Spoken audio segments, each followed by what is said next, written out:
carry their own water. This does follow the theme tonight on injustice, but this is down in Ecuador. And I just want to read a couple of excerpts to set the stage on what goes on down there.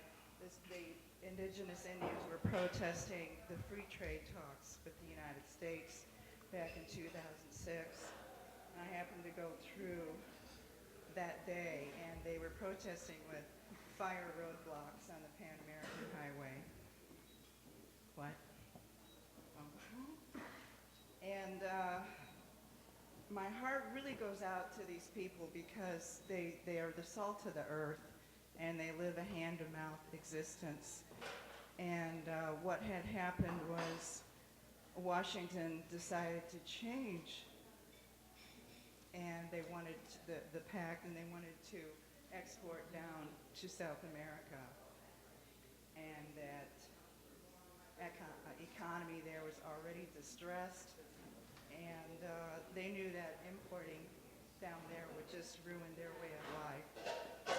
So while traveling through Arequipa, Peru, I walked several blocks from my hostel to use an internet cafe. One day I passed a young mother cradling an infant in her arms. She also had two toddlers scrambling about as she sat on the sidewalk selling her goods.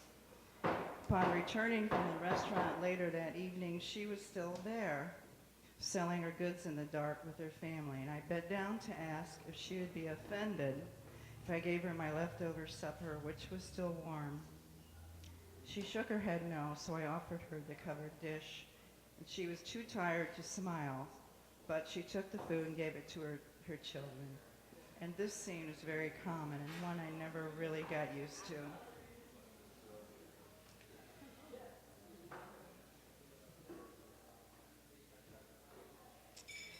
So we were on this bus going to Quito, and all of a sudden the bus, after about 50 miles into the trip, the bus stopped, and nobody knew why. It started to turn around and go back. And people on the bus jumped off, and about 3/4 of the people jumped off, so we decided to jump off too, and ended up walking the rest of the way, which is only about 50 or 60 miles. But it was through the country, it was a beautiful day, and we hitched rides. We flagged down somebody on the road, bus, or not buses, but there were roadblocks with fire about every mile or so we couldn't go very fast, and there were no taxis. It was just on a motorcycle. And we hired this one motorcycle person, and there were 3 of us on this bike, and we went down to the next roadblock. Some people stopped, some didn't. The highway was full of activity. The local inhabitants were moving stranded pedestrians in both directions between the blockades.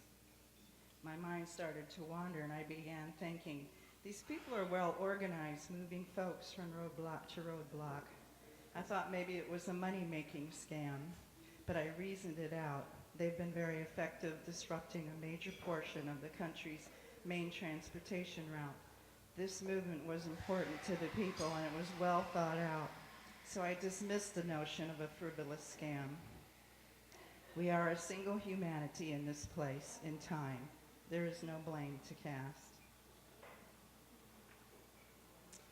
And the other thing that was going on later that year was there was an American oil company drilling in the Amazon rainforest there in the east coast of Ecuador. Occidental Petroleum, Oxy for short. They broke the contract. They sold stock to Canada without Ecuador government authorization, and Ecuador evicted them from the country. And then they went over to Peru to do the same thing. And that's when the trade negotiations stopped, because the whole country actually was shut down with riots. And I wanted just end with an epilogue.